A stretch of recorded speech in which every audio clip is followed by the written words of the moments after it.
हमारे देश में नेता के द्वारा एक अलग मजाक किया जा रहा है कि एक नेता कहते हैं हमारे देश में पैसा की कोई कमी नहीं है, बहुत पैसा है। दूसरे नेता कहते हैं कि हमारे पास पैसा ही नहीं। यहाँ तक कि एक नेता केंद्र सरकार से 10,000 करोड़ रुपए मांग रहे हैं, हमें चुनाव करवाना है, भैया पैसा दो, हमारा पैसा सारा खत्म हो गया। मैं बात कर रहा हूँ दिल्ली के चीफ मिनिस्टर, उन्होंने अभी केंद्र सरकार के राष्ट्रीय लघु बचत कोष से 10,000 करोड़ रुपए मांग रहे हैं इलेक्शन करवाने के लिए। लेकिन आपके मन में एक सवाल आ रहा होगा, दिल्ली सरकार फ्री में पानी देती है, फ्री में बिजली देती है, महिला के लिए दिल्ली में यात्रा फ्री है, तो दिल्ली सरकार के पास पैसा होगा तभी तो इतना सारा कुछ फ्री में कर रही है।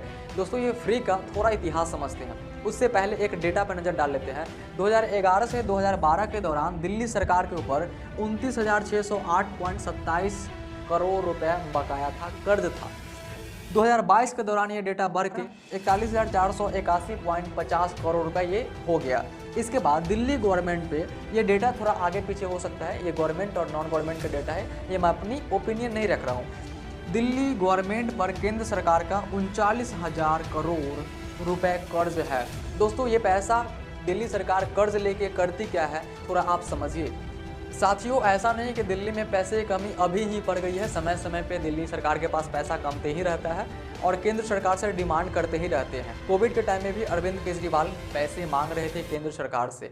आपको मालूम होगा कि किसी भी देश को अर्थव्यवस्था चलाया कैसे जाता है। आपको ये भी मालूम होगा कि जनता टैक्स देती है, पैसे देती है सरकार को, और वो पैसे से बहुत सारे काम होते हैं। जिधर आपको ये कह दिया जाए कि आज से सारा टैक्स सिस्टम ही बंद हो जाएगा, कोई जीएसटी नहीं लगेगा, कोई इनकम टैक्स नहीं लगेगा, तो आप बताइए देश में पैसा आएगा कहाँ से।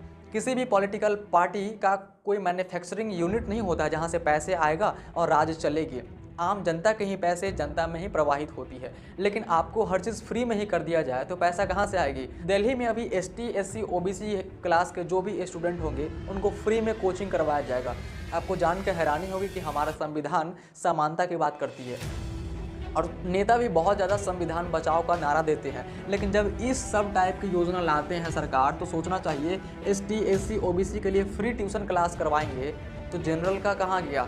जब आप एक कैटेगरी को छाट दे रहे हो तो आप समानता की बात कर कैसे सकते हो, है ना।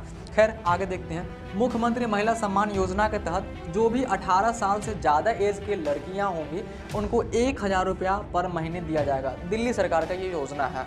साथियों, दिल्ली में 200 यूनिट बिजली फ्री है, 20,000 लीटर वाटर फ्री है, लेडी के लिए फ्री ट्रैवलिंग है।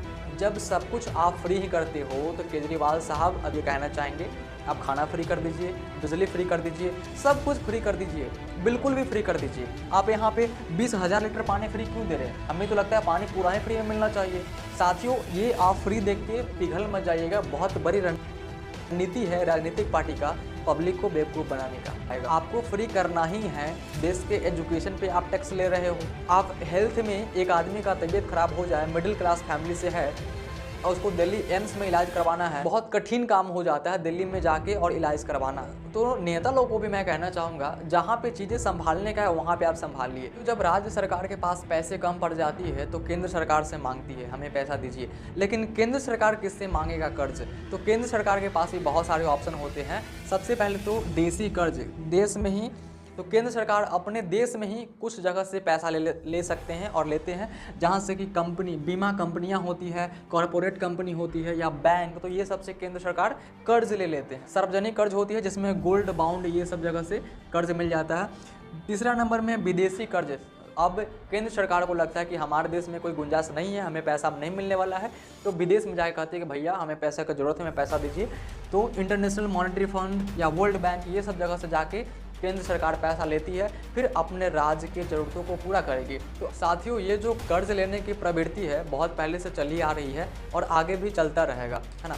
तो आप समझिए 2005 से 2013 के दौरान मनमोहन सरकार थे, तो उनके समय में 9 साल में 13 लाख करोड़ से 42 लाख करोड़ रुपए कर्ज हो गए थे।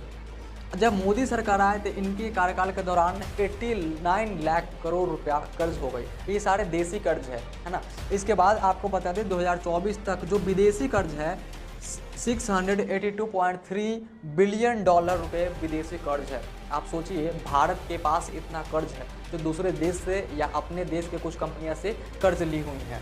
साथियों, जिस तरह से राज्य सरकार की अपनी योजना होती है उसमें पैसे खर्च होते हैं, उसी तरह से केंद्र सरकार की भी अपनी योजनाएं होती है, उसमें बहुत अधिक मात्रा में पैसे खर्च होते हैं। आपको याद होगा कि कोरोना के दौरान 80 करोड़ लोगों को मुफ्त राशन दिया गया था भारत देश में। आपको ये भी याद होगा कि 9 करोड़ किसान को साल के 6,000 रुपया दिए जाते हैं, वो अभी भी दिए जाते हैं। पीएम आवास योजना के तहत 2 करोड़ लोगों को घर दिया गया। तो ये सब केंद्र सरकार की योजनाएं हैं। आखिर देश में ये सब होना भी चाहिए। फिर से मैं कह रहा हूँ, फ्री का चीज़ मिलना देश में अच्छा होता है, राष्ट्र हित में होता है। फ्री का शिक्षा मिले, फ्री का थोड़ा भोजन मिले, ये सब सही है, लेकिन फ्री का लग्जरी आइटम नहीं मिलना चाहिए। अब कोई नेता कहेंगे हम जीत जाएंगे तो हम गोल्ड बांटेंगे, तो ये तो नहीं होना चाहिए ना। अब कोई नेता स्कूटी बांटेंगे तो ये तो नहीं होना चाहिए ना।